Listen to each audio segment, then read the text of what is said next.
सो दोस्तों फिर वहाँ पे मैनेजर से मुलाकात होने के बाद वो बहुत दिल के अच्छे इंसान थे basically. Okay.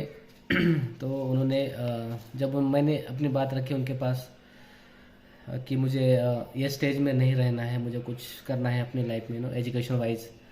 So he understand the situation basic, okay, और there, and he told me कि ठीक है। तो जब नेक्स्ट एजुकेशनल ईयर स्टार्ट होने वाला था तब उन्होंने पूछा कि आपको करना क्या है। तो मैंने बोला कि अगर मुझे मैंने बोला कि मुझे कंप्यूटर का लगाव है, जो चीज़ें आज भी कंप्यूटर की कुछ चीज़ें अगर मैं सीखता हूँ, जो भी आप अभी रिसेंट में देख रहे हो कि कुछ कोर्स या कुछ पढ़ना वगैरह, तो मैं भूलता नहीं जल्दी। तो मैंने उनको बताया कि ये एक्सपर्टीज़ है मेरे पास कि मैं कुछ चीज़ें जल्दी ना सीख जाता हूँ बेसिकली। तो उन्होंने कहा कि ठीक है, आप एजुकेशन स्टार्ट कर दीजिए। फिर उन्होंने जो भी फीस वगैरह था, कुछ उस टाइम पे कुछ फीस पेरेंट ने भी दी, ऐसा नहीं कि पेरेंट ने वहाँ पे कुछ हेल्प नहीं किया, पेरेंट ने भी हेल्प किया। बट जो बाकी कुछ चीज़ें थी, डेली का खर्चा वगैरह, आना जाना, साइकिल, उस टाइम पे साइकिल थी, बाइक तो नहीं थी। आजकल के बच्चों को तो कॉलेज जाते ही बाइक मिल जाती है। ओके। सो साइकिल ही थी मेरे पास वहाँ पे 2-4 साल। तो पूरा जो भी ग्रेजुएशन था मैंने वो साइकिल पे ही किया, आना जाना 4-5 किलोमीटर जो भी है डिस्टेंस। फिर वहाँ पे एक रेंट भी उस टाइम पे कम था एक्चुअली। और सैलरी अगर आप पूछो कि होटल में सैलरी कितना मिलता था उस टाइम पे, तो जस्ट हार्डली 3,500, 3,500, या फिर मैक्स अगर ज़्यादा कुछ रहा तो 5,000 मैक्सिमम। ओके। 2 टाइम का खाना रहता था और ब्रेकफास्ट मिलता था। ओके। होटल जो किचन का स्टाफ था वो बहुत अच्छा था वहाँ पे, और अच्छी खासी बॉन्डिंग भी हो गई थी। तो जस्ट कभी कभी अच्छा डिश बना के दे देते खाने में, लंच या इवनिंग में, डिनर में, तो वो मिल जाता था वहाँ पे। ओके। ऐसा कोई रेस्ट्रिक्शन नहीं था खाने पीने का, एज होटल था तो। बाकी मॉर्निंग में कॉलेज करता था साइकिल से ही, जाने के बाद आना जाना साइकिल से। ज़्यादा लंबा डिस्टेंस नहीं था, बट एक हार्डली 4 या 5 किलोमीटर का रहेगा डिस्ट्रिक्ट लेवल पे। तो आना जाना साइकिल से होता था। और मॉर्निंग में कॉलेज करने के बाद फिर सेकंड हाफ में 3 बजे के बाद होटल में एंट्री थी, वहाँ पे ड्यूटी रहता था सेकंड हाफ में, जो कि नाइट लगभग 11 बजे तक चलता था होटल। जो होटल लेट ही चलता है, आप सबको पता है, लेट बंद होता है बेसिकली। ओके। सो होटल बंद होने के बाद फिर अगर आप पूछोगे तो पढ़ाई कब होती थी, तो ऐसा कुछ उस टाइम पे रूटीन नहीं था, क्योंकि जैसे दोनों भी मुझे संभालना था, करियर, एजुकेशन भी और होटल का भी काम जो रहता था। ओके। अभी बिलिंग का तो एक्सपर्टीज़ हो गया था वहाँ पे, फिर होटल वेटर का काम करना नहीं पड़ा था। काउंटर पे बैठे बैठे किताब वगैरह रहती थी साइड में, अगर न, और आफ्टरनून में थोड़ा सा क्राउड कम रहता था होटल में, 1-2 कस्टमर आते थे हार्डली, तो वहाँ पे उस टाइम पे जैसे ही टाइम मिलता था थोड़ा सा साइड बाय साइड बुक्स पढ़ लेता था वहाँ पे। ऐसे करते करते एजुकेशन में कहीं ड्रॉप नहीं हुआ मैं, मतलब फेल जो होता है ना, एक आधा सब्जेक्ट वगैरह फेल होना, वैसा सिचुएशन तो कभी आया नहीं, क्योंकि मैं स्टडी करता था। और वहाँ उस टाइम पे अच्छा भी था मेरा ब्रेन, जो पावर होता है ना, जो ग्रास्पिंग पावर बेसिकली। तो वहाँ पे एक ऐसे तो भी 3 साल निकाल के होटल में ही काम करते करते साइड बाय साइड वो 3 साल निकाल लिया वहाँ पे as a BCA graduation. Okay. और वो मैनेजर ने बहुत हेल्प की वहाँ पे, जो कि ये है, जो फीस वगैरह कभी अगर कॉलेज का भरना होता तो वो भी था, और एज अ स्कॉलरशिप भी मिलता था थोड़ा बहुत गवर्नमेंट से, तो वो भी वहाँ पे हो गया था एडजस्टमेंट। ओके।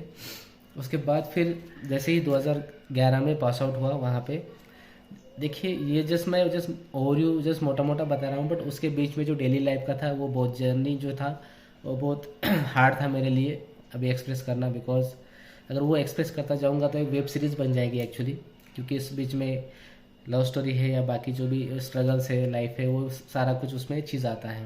ओके। मैं जब गांव में था तो एक लव स्टोरी भी लिखा था, सुनामी दिल करके। ओके।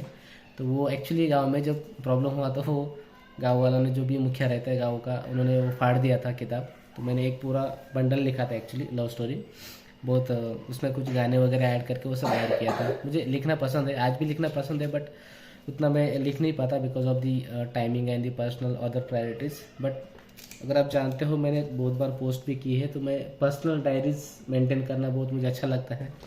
और मैं अगर आपको बोलूँ, ये डायरी और नोट्स मुझे लिखना अच्छा लगता है, जो मैं 2006 से, मतलब 12 से मैं जस्ट मेंटेन करता हूँ। आज भी मेरे पास ऐसी जो भी हर ईयर की डायरी मेरे पास आज पड़ी है, जिसमें डेली लाइफ में क्या है थॉट प्रोसेस, क्या मेजर इवेंट्स होता है दुनिया में या फिर जो भी है, वो सारा मैं डायरी में नोट करके रखता हूँ, personal life as well as other national wise, world wise, जो भी अगर कुछ मेजर इवेंट्स होता है, किसी रिलेटेड, तो वो भी सारा मैं मेंटेन करके रहता हूँ वहाँ पे।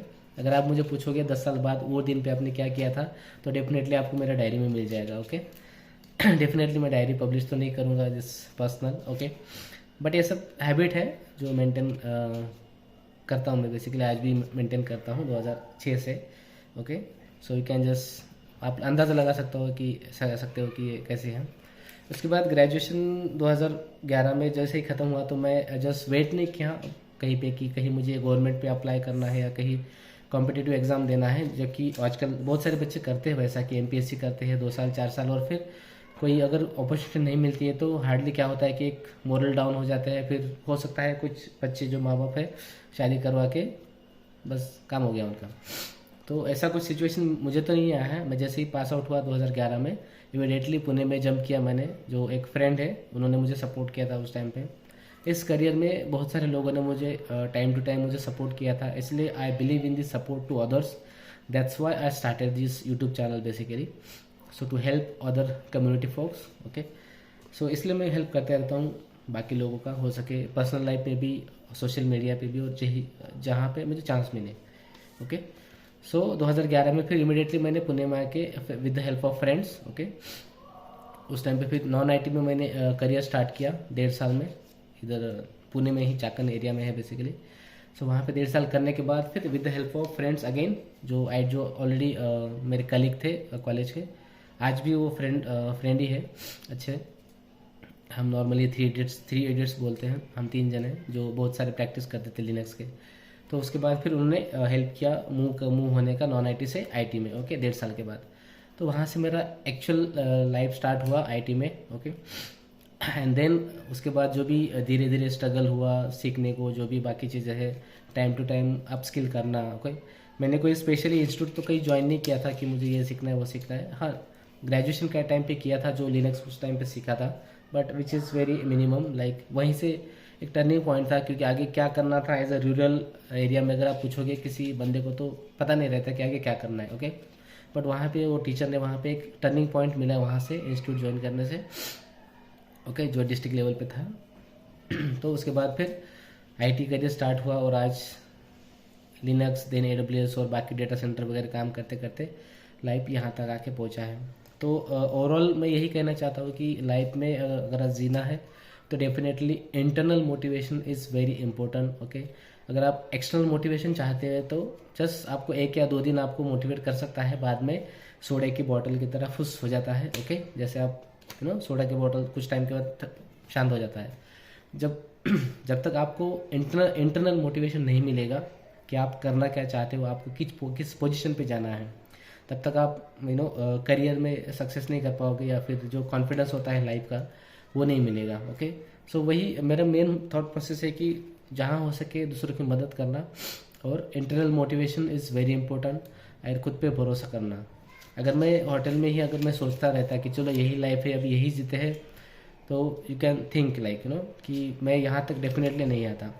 Okay, so internal motivation is very important and that is a part of the success. Okay, तो वो जब तक नहीं आएगा आपके अंदर इंटरनल मोटिवेशन कि आपको करना क्या है, आपको किस लेवल पे जाना है आगे, भले ही आपको अप्स एंड डाउन्स आए लाइफ में, हो सकता है कभी सिचुएशन ऐसा आए to be frankly saying like मेरे पास 2-3 सिचुएशन ऐसे इंसिडेंट हुए थे लाइफ में, उस टाइम पे लगा था कि let's have a suicide basically. Okay, so but just I thought कि नहीं भाई ऊपर वाले पे मुझे डेफिनेटली इतना ज़्यादा भरोसा था कि अगर उस टाइम पे अगर 10 सिचुएशन रहती है तो मैं 1-2 दिन ऐसे ही निकाल लेता उसको। जस्ट हैव अ पेशेंस कि चलो मेरी ये लाइफ जर्नी नहीं यहाँ पे एंड नहीं हो सकती, मुझे कुछ और आगे करना है, राइट। सो फिर उसके आगे फिर धीरे धीरे यहाँ तक मतलब मोटिवेशन, खुद को मोटिवेशन करना, ऊपर वाले पे भरोसा करना और बाकी चीज़ें, ये सब स्ट्रगल करते करते यहाँ तक आ गया। तो बेसिकली यही लाइफ है। इसके पीछे बहुत सारी कहानियाँ हैं, बट वो अभी पूरा एक्सप्लेन नहीं कर पाऊँगा मैं यहाँ पे। हो सके इन फ्यूचर में अगर मुझे टाइम मिलता है, if time permits, so definitely my last wish कि मैं डेफिनेटली एक किताब लिख सकूं, स्टोरी क्योंकि लव स्टोरी लिखना मुझे पसंद भी है और पर्सनल लाइफ पे भी मतलब ओवरऑल लिखना पसंद है। किताब या पढ़ना वगैरह तो ऑब्वियसली पसंद ही है। स्क्रिप्ट जो रिलीजन स्क्रिप्चर्स होता है या फिर कुछ पोएम्स वगैरह होते हैं वो मैं पढ़ता रहता हूँ।